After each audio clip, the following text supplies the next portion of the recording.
Kita masih meneruskan kajian sejarah Nabi, dan kita masih dalam suasana hijrah Nabi SAW. Apalagi memang sekarang bertepatan dengan bulan Rabiul Awal. Artinya sejarah Nabi SAW mencatat bahwa lahir, hijrah dan wafatnya itu semua terjadi di bulan Rabiul Awal.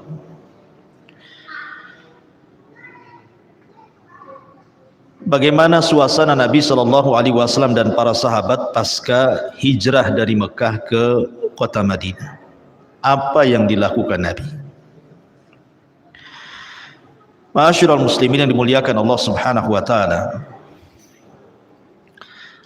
Ketika Nabi SAW hijrah ke kota Madinah bersama Abu Bakar Siddiq radhiyallahu anhu, keluarganya belum ada yang hijrah. Jadi keluarga Nabi masih di Mekah. Makanya kemudian sesampainya Nabi SAW di kota Madinah, dia utus dua sahabat. Pertama Zaid ibnul Harithah, anak angkat Nabi SAW, dan yang kedua Abu Rafi, pembantunya Nabi SAW, untuk menjemput keluarga Nabi dan juga keluarga Abu Bakar Siddiq radhiyallahu anhu. Berangkatlah Zaid ibn Harithah dan juga Abu Rafi dari Mekah, dari Madinah ke Mekah, dan berhasil menjemput 4 dari keluarga Rasul.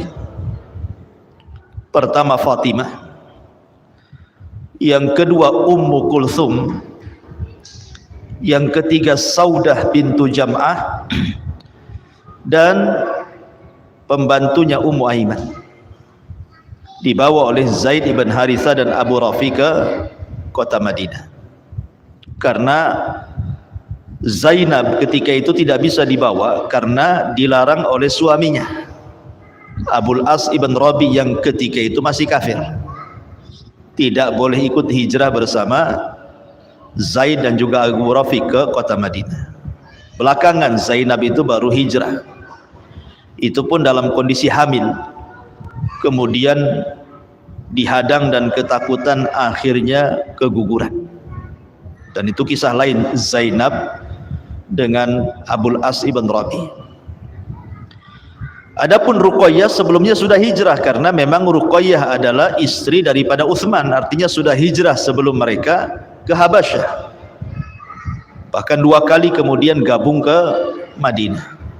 Jadi tinggal ini ke keluarga Rasul yang belum dijemput: Fatimah, Ummu Kulthum, Saudah dan Ummu Aiman. Kemudian dibawa kepada Nabi SAW.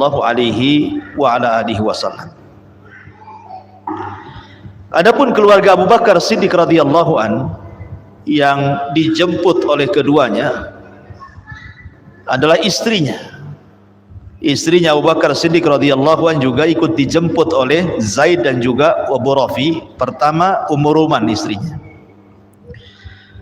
kemudian putranya Abdullah, kemudian Aisyah radhiyallahu anha, dan juga Asma, yang ketika itu Asma sedang hamil.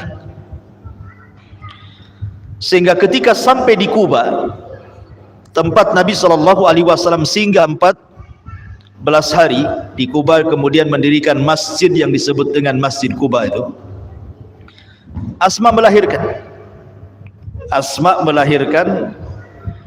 Kemudian Nabi SAW mentahniknya dan memberi nama Abdullah ibnu Zubair, putra daripada Asma. Dan itulah bayi yang pertama dilahirkan dari orang-orang muhajirin pasca hijrah mereka dari Mekah ke Madinah. Adapun bayi yang pertama lahir dari orang Ansor adalah Nu'man ibn Bashir. Jadi dari kalangan Ansar namanya Nu'man ibn Bashir, dan dari kalangan muhajirin namanya Abdullah ibn Zubair. Nu'man ibn Bashir ma'ruf yang meriwayatkan hadis yang halal jelas, yang haram jelas, yang tidak jelas itu syubhat di antara keduanya. Itu yang meriwayatkan sahabat Nu'man ibn Bashir, bayi yang pertama lahir pasca hijrah Nabi dari kalangan Ansar. Tapi bayi yang pertama lahir dari kalangan muhajirin namanya Abdullah ibn Zubair, putra Asma dari pasangannya Zubair ibn Awwam. Lah ketika itu ada ucapan para dukun di kota Madinah, ada ucapan para dukun yang meramalkan bahwa tidak ada orang-orang muhajirin yang hijrah dari Mekah ke Madinah yang akan punya anak laki-laki, semua perempuan anaknya. Qadarullah ketika Asma melahirkan, dan itu bayi yang pertama dilahirkan rupanya laki-laki, namanya Abdullah, yang diberi nama oleh Rasul Abdullah, kemudian ditahnik dan didoakan berkah. Artinya dari sini dengan kelahiran Abdullah semua sahabat bertakbir, satu kota Madinah gegar dengan takbir. Kenapa? Sebagai bantahan kepada para dukun yang meramalkan orang muhajirin tidak punya anak laki-laki. Rupanya brojol pertama kali ya laki-laki pula. Dari sini menunjukkan bahwa para dukun itu para pendusta, tukang kibul. Ya, mereka tukang kibul. Rupanya lahir saja bayi laki-laki. Rasul mentahnik, dan itu sunnah hukumnya mentahnik, kemudian mendoakan dengan berkah dan memberi nama Abdullah. Dan Aisyah radhiyallahu anha sayang dengan keponakannya Abdullah. Makanya orang-orang kemudian mengkunyah Aisyah Ummul Mukminin dengan Ummu Abdillah. Aisyah tidak punya anak namanya Abdullah, cuman dia suka gendong keponakannya Abdullah putra Asma, karena Asma saudari Aisyah. Makanya orang menganggap bahwa Aisyah itu seolah-olah ibu daripada Abdullah. Sejak itulah Aisyah dikunyah dengan Ummu Abdillah. Ini peristiwa yang pertama pasca hijrah Nabi dari Mekah ke Madinah. Peristiwa yang kedua adalah tadi lahirnya. Peristiwa yang pertama penjemputan keluarga Nabi dan Abu Bakar. Peristiwa yang kedua lahirnya Abdullah dari Asma. Dan peristiwa yang ketiga, jadi ada orang Ansar itu dalam pembaiatan Aqabah yang bernama Bara ibn Ya'mur. Bara ibn Ya'mur. Ketika Nabi SAW sampai di kota Madinah, Rasul bertanya, "Aina Bara?" Di mana Bara? Kok saya tidak nampak dia? Al-Ansari radhiyallahu anhu. Maka orang-orang mengatakan, "Ya Rasulullah, Bara meninggal sebelum engkau sampai ke Madinah." Ada yang mengatakan meninggal di bulan Safar. Kemudian orang-orang mengatakan, Bara sebelum meninggal berwasiat kepadamu wahai Rasulullah. Wasiat yang pertama agar sepertiga hartanya diberikan kepadamu.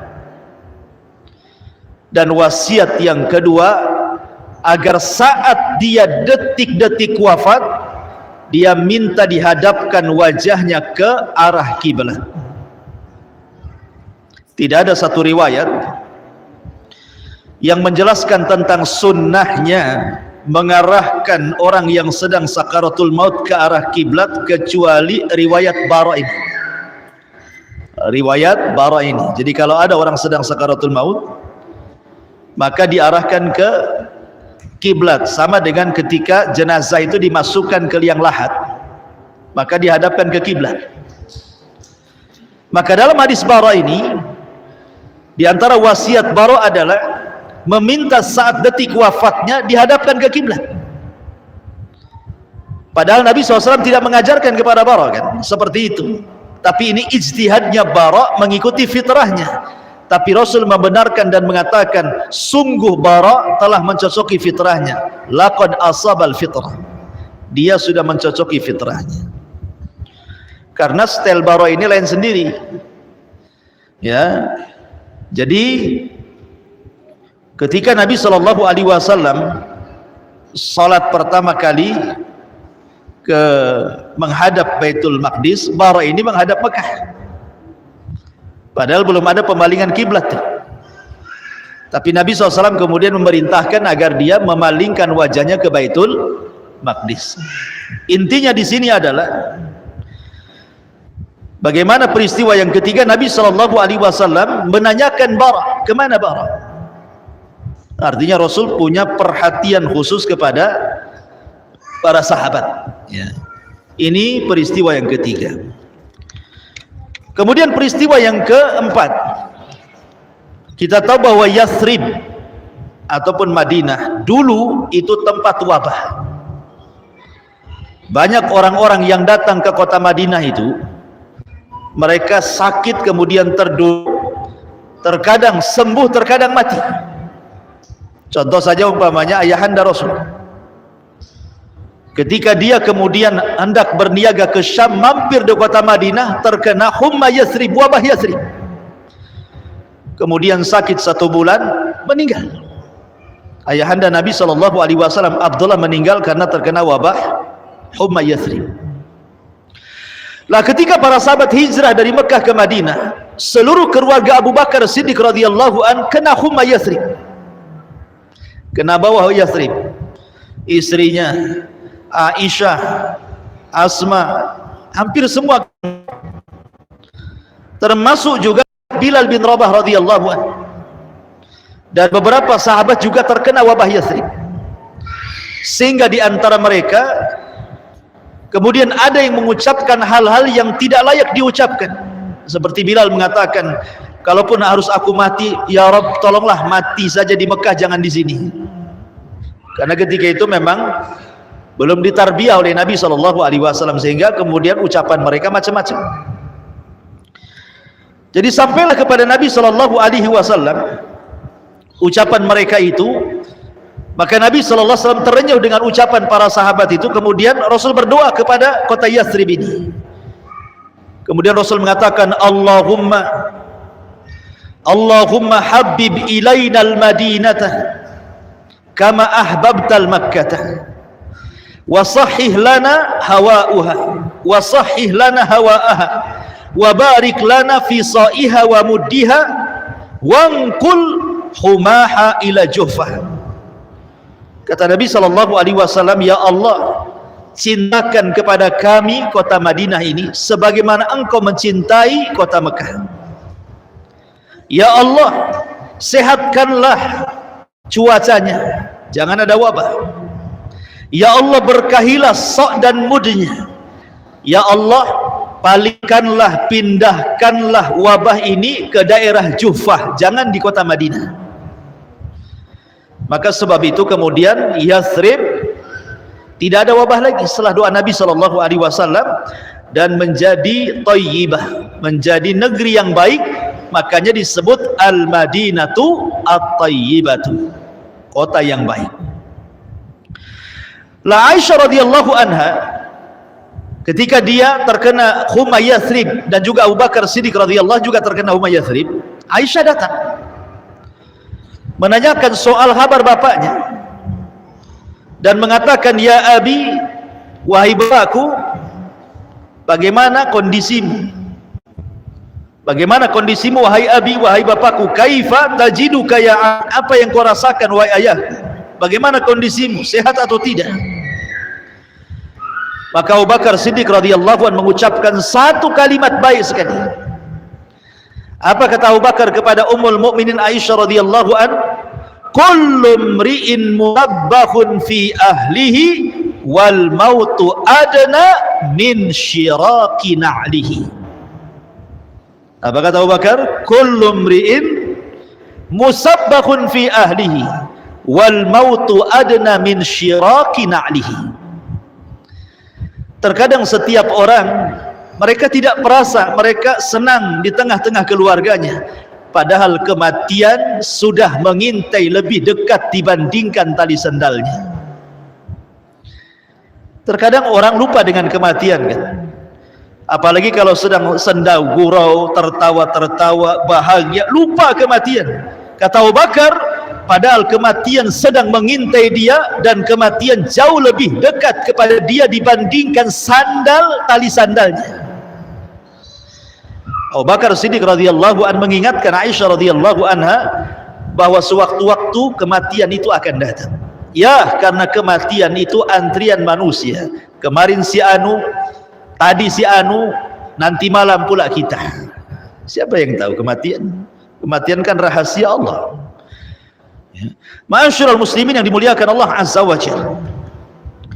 Ini kegiatan Nabi SAW juga mendoakan penduduk Madinah. Akhirnya kemudian Madinah menjadi kota yang indah, yang bersih cuacanya, dan tidak ada penyakit sampai hari ini. Ma'asyiral muslimin yang dimuliakan Allah Azza wa Jalla, ketika sampainya Nabi SAW di kota Madinah, kemudian 14 hari di Kuba dan mendirikan pondasi Masjid Kuba, kemudian langsung ke kota Madinah. Maka yang pertama kali Rasulullah SAW singgah di rumah siapa? Di rumah Abi Ayyub Al-Ansari radhiyallahu anhu.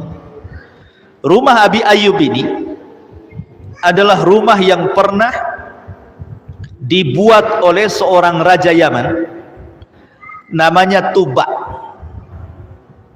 Ya, pernah dengar Tuba? Tuba itu orang yang memprediksi tentang kenabian. Dalam Al-Quran disebut kaumnya kaum Tuba. Rajanya disebut Raja Tuba, namanya Tuban As'ad. Raja Tuba ini ketika ke Madinah hendak menyerbu Yathrib dan menghancurkan kota Madinah. Kenapa? Gara-gara anaknya dibunuh penduduk Madinah, marah dia. Dia bawa pasukan besar, kemudian hampir menghancurkan kota Madinah Yathrib. Tetapi dinasihati oleh dua tokoh Yahudi, jangan, karena Madinah adalah tempat hijrahnya Nabi. Akhirnya dia pun masuk Yahudi. Nah, sejak itulah dia meletakkan satu tempat dan mengatakan mudah-mudahan tempat ini akan jadi tempat tinggal seorang Nabi. Rupanya tempat itu belakangan ditinggali Abi Ayyub Al-Ansari dan Rasul singgah di situ. Sampai bangunnya Masjid Nabawi dia tinggal di rumah Abi Ayyub Al-Ansari. Subhanallah ya. Ramalan Raja Tuba ini. Lah Nabi SAW mulailah dia membangun masjid sebelum membangun rumahnya. Ada yang mengatakan masjid itu selesai 6 bulan, ada yang mengatakan 1 bulan, ada yang mengatakan 17 hari, wallahu a'lam. Tapi yang jelas bahwa Rasul kemudian membangun Masjid Nabawi yang kemudian menjadi masjid terbanyak pahalanya setelah Haram, kemudian setelah Nabawi baru Masjidil Aqsa. Lah Nabi SAW itu layaknya para sahabat. Dia mencontohkan seorang leadership, seorang pemimpin. Jadi saat membangun masjid itu kan tanahnya milik Sahal dan Suhail. Ada anak yatim namanya Sahal, adiknya namanya Suhail. Lah unta Nabi SAW deprak di situ. Kemudian Rasul bertanya, ini tanah siapa? Ini tanahnya dua anak yatim namanya Sahal dan Suhail, saudaranya. Dan keduanya anak yatim. Kemudian unta itu menunjukkan bahwa masjid dibangun di situ. Nabi SAW kan tidak mau gratis, tidak mengatakan wakafkanlah kepada aku, tidak. Tidak seperti kita ya. Ya, masjid ada tanah sebelah, wakafkan aja lah ke masjid gitu. Ini enggak ya. Rasul mengatakan berapa harganya? Maka orang-orang mengatakan ya kira-kira 10 dananir, 10 dinar maksudnya. Maka Rasul meminjam uang Abu Bakar kemudian membelinya. Padahal dua anak kecil ini, anak yatim ini, ngomong sama Nabi, saya hibahkan untukmu ya Rasulullah. Masih kecil, belum balik, sudah mengatakan saya hibahkan. Itulah tarbiyah para sahabat ya. Belum balik saja sudah berani mewakafkan lahan di tengah kota. Di tengah kota lah, itu Masjid Nabawi kan di tengah kota. Tapi Rasul tidak. Saya nggak mau gratis. Saya mau bayar. Dibayar 10 dinar. Maka Rasul membangun masjidnya di situ. Di tanahnya Sahal dan Suhail ini. Dua anak kecil dari Bani Najjar. Ya. Lah kemudian Nabi SAW itu sudah sholat sebenarnya. Jadi sebelum masjid sudah belum terbangun itu Rasul sudah sholat bersama para sahabat. Ya di situ ada kandang, bekas kandang kambing. Rasul sholat di situ. Jadi sambil membangun Masjid Nabawi, kalau waktunya sholat di situ. Makanya Rasul memerintahkan tidak mengapa sholat di kandang kambing, tapi jangan sholat di kandang unta, kata Rasul. Kenapa? Karena kambing itu kalau kita sholat di sampingnya nggak akan ganggu. Dia nggak peduli dengan tempatnya. Ya, kambing nggak akan marah. Umpamanya antum satu kambing, satu tempat dengan kambing pun nggak akan marah. Umpamanya ada rumah kambing itu di Tamiang sana. Antum tidur sama kambing nggak akan marah kambing itu. Antum tidur sama unta disepak kan tuh. Diusir sama unta, ditunjang antum dari situ.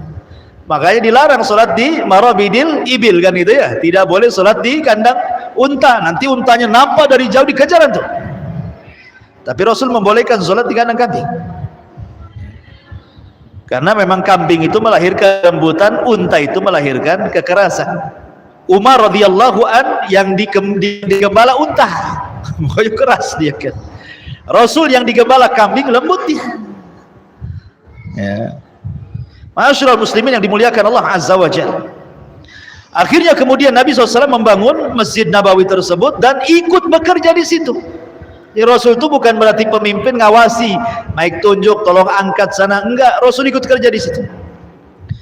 Sampai-sampai ketika Rasul SAW membawa pasir, ya, membawa batu, membawa bata, gitu ya, pokoknya material bangunan lah. Apa kata sahabat Ansar ini? Mereka mengatakan orang-orang Ansar, la in qa'adna wan nabiyyu ya'mal wa dzaka minnal amalu mudallal. Kalau seandainya kami duduk-duduk, Nabi beramal, Nabi bekerja, ini perbuatan yang menyesatkan sia-sia. Makanya tidak ada satupun sahabat kecuali bergerak, gotong royong, membangun Masjid Nabi, karena Nabi juga ikut terlibat di situ. Kalau sebenarnya para pemimpin kayak gitu, paling meletakkan batu pertama dan meresmikan selesainya masjid. Datang meletakkan batu, sudah jadi ganting pita. Itu kalau pemimpin sekarang nggak ikut terlibat kan dalam pembangunan. Ya. Nabi SAW ikut terlibat mulai peletakan batu sampai selesai. Sampai Nabi SAW berusaha kemudian menyemangati para sahabat-sahabat itu, terutama orang-orang Ansar, Allahumma la khaira illa khairul akhirah wansuril ansari wal muhajirah. Ya Allah, tidak ada kebaikan kecuali kebaikan akhirat. Ya Allah, tolonglah orang-orang Ansar dan Muhajirin. Rasul mendoakan mereka sambil kerja. Ya, sambil kerja itu memberi tasjih, semangat gitu ya. Harus kan begitu ya. Kita harus semangat seperti Rasul menyemangati orang-orang Ansar dan Muhajirin saat kerja bakti. Ya nggak apa-apa kalau kita kan semangat ya. Teh tariknya, bakwannya, gorengannya, ayo semangat kan itu ya. Nggak masalah, demi kebaikan. Rasul kan ngasih semangat seperti itu. Bukan hanya ucapan saja ya. Kalau kita makanan datang, ayo semangat. Saya yang beli minumannya, saya yang beli makannya, saya yang makannya, katanya. Ini yang terakhir yang lebih semangat lagi. Kemudian setelah kemudian masjid itu sedang dibangun, ada seorang sahabat. Sahabat ini namanya Ammar ibn Yasir. Orangnya kuat, Ammar ibn Yasir itu. Orang-orang bawa, pamannya kalau batu bata itu, orang-orang di punggungnya kan belum ada gerobak pasir zaman dulu kan. Ya di pangku lah. Kadang-kadang 2 bata, Ammar ini bisa 3-4 bata. Jadi yang menaikkan bata itu sengaja diberat-beratkan Ammar itu karena Ammar kuat. Jadi Ammar ini mengeluh kepada Nabi SAW, qatalani ya Rasul, qataluni ya Rasulullah. Mereka hendak membunuhku, masa orang-orang bawa segitu, mereka ngasih aku banyak kayak gini katanya. Qataluni, mereka hendak membunuhku. Tapi Rasul mengatakan, laisu yaqtuluka ya Ammar, mereka tidak hendak membunuhmu, akan tetapi innama taqtuluka fi'atun baghiyah, orang yang akan membunuhmu kelak adalah para pemberontak, kata Rasul. Ya, Rasul mengatakan kepada Ammar ibn Yasir radhiyallahu an, ketika dia ngeluh gara-gara Ada sahabat ini naruh berat kali di punggungnya si Ammar ini. Kata Ammar, ya Rasulullah, yaqtuluni, mereka hendak membunuhku. Kata Rasul, bukan, mereka bukan pembunuhmu, tapi pembunuhmu wahai Ammar fi'atun baghiyah, kelak para pemberontak yang akan membunuhmu. Ini kabar nubuah, ikhwan. Rasul ketika ngomong begitu bukan bercanda. Karena kemudian Ammar betul-betul mati syahid di perang apa?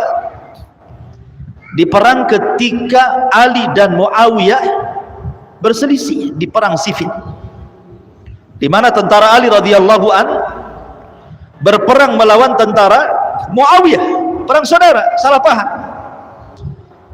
Tiba-tiba kemudian di dalam tentara Ali itu ada sahabat yang meninggal. Setelah dilihat rupanya siapa?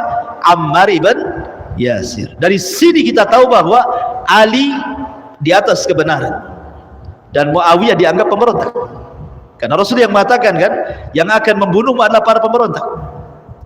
Tetapi walaupun demikian kita tidak bisa mencela Muawiyah, karena Muawiyah tidak hendak memberontak. Dia mengakui akan kekhilafahan Ali, cuman dia menunda baiatnya sampai Ali mau menangkap para pembunuh Utsman. Tapi Ali beristihad lain, tidak bisa saya tangkap para pembunuh Utsman itu, di belakang mereka kabilah besar, kita satukan kekuatan dulu, baiat dulu saya. Muawiyah tidak mau, terjadi perang. Jadi masing-masing datang istihad kan. Seorang mustahid kalau beristihad salah dapat pahala, tetapi kalau benar dapat 2 pahala, kata Nabi. Karena bagaimanapun Muawiyah adalah katibu wahyin Nabi, penulis wahyu Nabi SAW, tidak bisa dicela. Ma'asyiral muslimin yang dimuliakan Allah Subhanahu wa taala.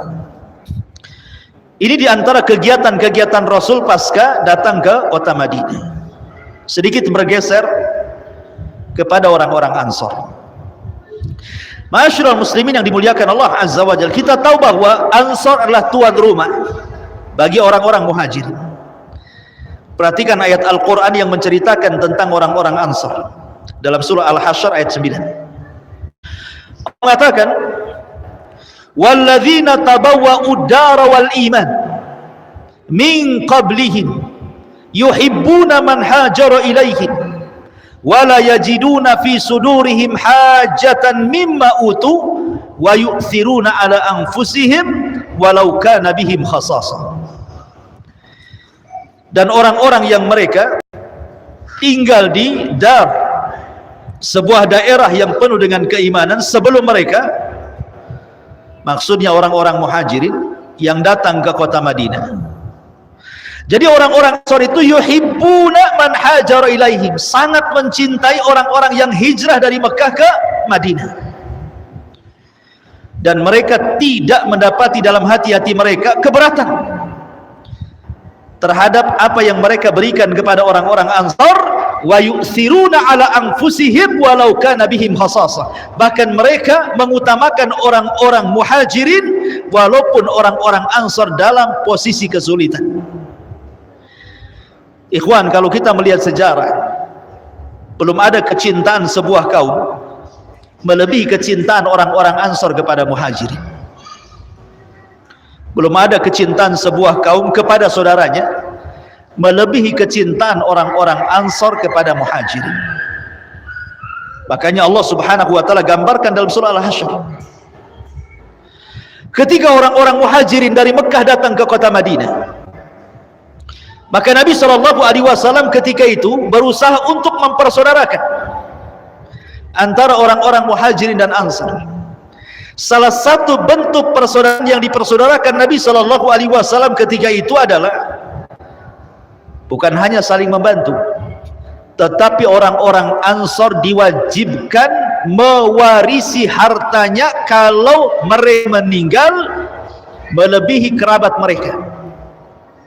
Jadi kalau seandainya ada orang Ansar meninggal, maka hartanya diambil orang-orang Muhajirin semua dan didahulukan dibandingkan kerabatnya sendiri. Seolah-olah apa?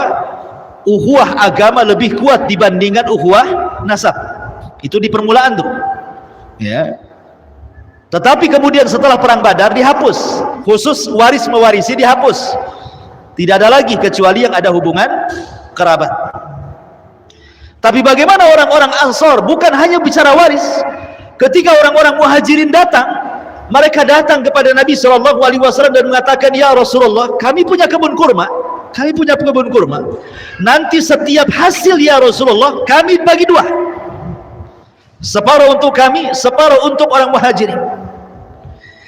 Tapi Nabi SAW tidak mau membuat malas orang-orang Muhajirin dan mengatakan, tunggu dulu wahai Ansar. Kemudian Rasul mengatakan kepada para Muhajirin, kalian harus bekerja bersama orang Ansar, jaga kebun mereka, bertani bersama mereka, nanti hasilnya dibagi dua. Rasul mengajarkan bekerja, padahal orang-orang Ansar sudah mengatakan tidak perlu kerja, nanti kalau panen kita bagi dua, kan enak tuh. Tapi Rasul mengatakan tidak kepada orang Muhajirin, kalian harus ikut kerja juga, baru dibagi dua, gitu maksudnya. Bagaimana kecintaan orang Ansar membagi dua harta kepada orang-orang Muhajirin yang tidak dikenal sebelumnya, karena hanya ukhuwah imaniyah.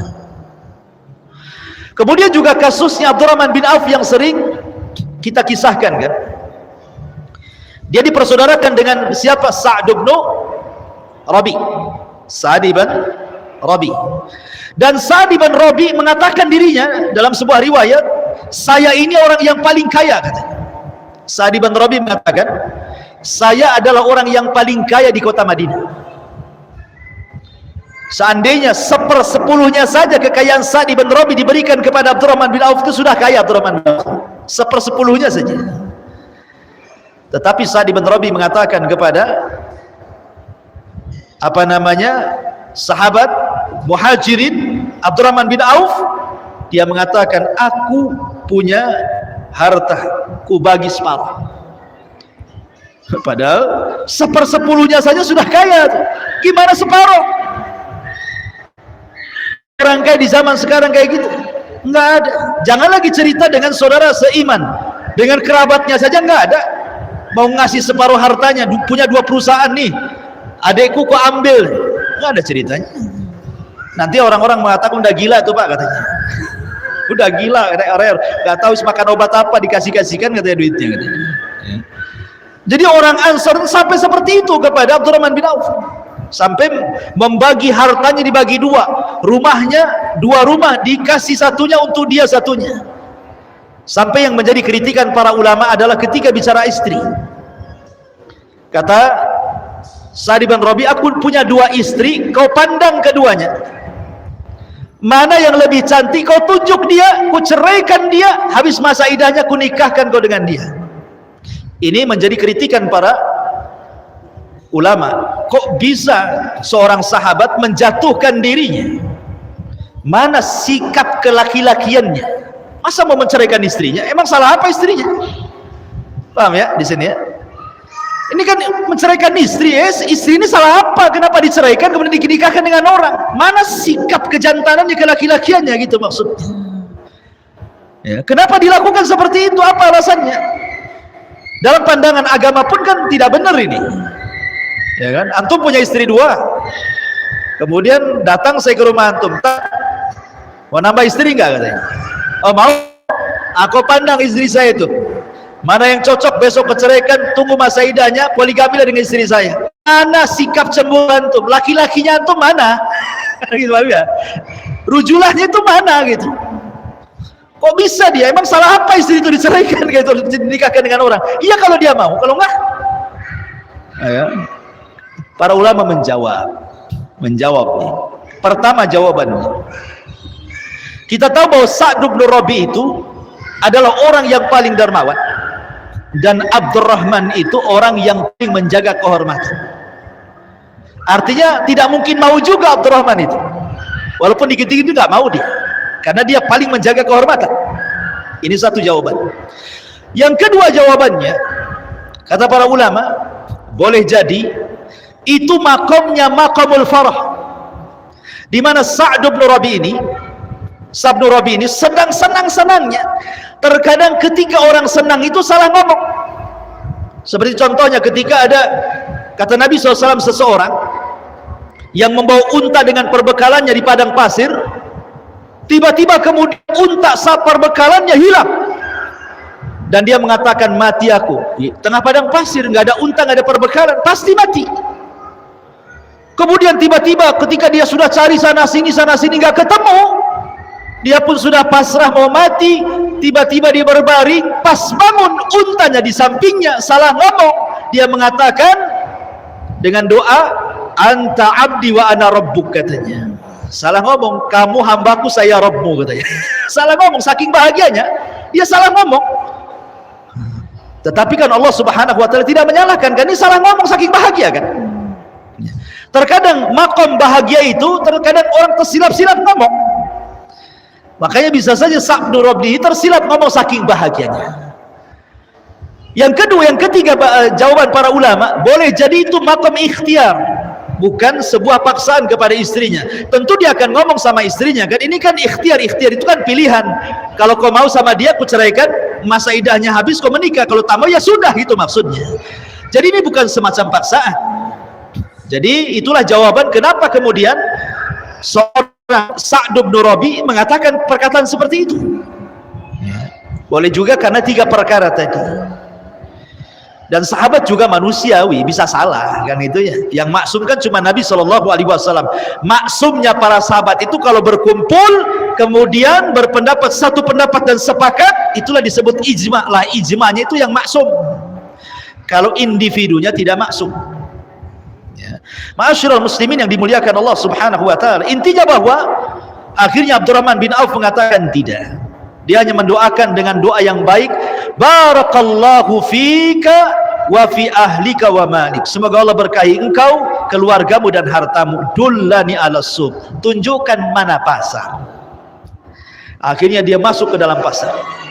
Ya. Abdurrahman ini masuk pasar nggak ada modal. Tapi dia mengajarkan kepada kita tidak semua usaha itu harus ada modal. Dengan cara apa? Dia datang ke penjual minyak. Dia mengatakan, saya beli minyakmu secara hutang. Sekian, deal or no deal? Deal, ambil.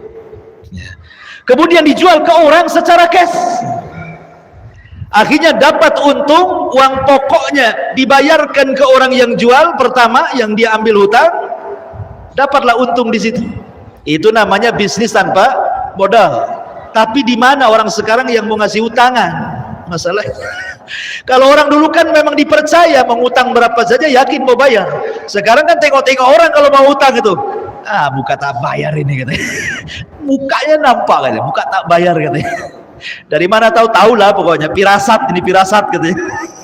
Subhanallah ya. Ma'asyiral muslimin yang dimuliakan Allah Azza wa Jalla. Tiba-tiba suatu hari, baru sebentar Abdurrahman itu jualan. Tiba-tiba dia berdandan dengan sangat rapi, wewangian sangat semerbak wanginya, berjumpalah di jalan sama Nabi. Kata Rasulullah SAW, Abdurrahman bin Auf, wangi sekali badanmu, indah sekali pakaianmu, hendak pergi kemana engkau wahai Abdurrahman? Kata Abdurrahman bin Auf, saya hendak menikah wahai Rasul, gitu. Baru sebentar di pasar udah mau nikah, dapat modal. Ya. Kemudian berapa maharnya kata Rasulullah? Dia mengatakan sekitar 5 dinar. Ya, 5 dinar, 5 dirham bukan dinar, 5 dirham. Ya. Maka kata Rasulullah SAW, aulim, sudah cukup beli kambing gitu. Aulim walau kana bisyat. Kamu harus walimah walaupun dengan seekor kambing, kata Rasulullah. Lihat bagaimana Abdurrahman mengajarkan kepada kita ifah namanya ya.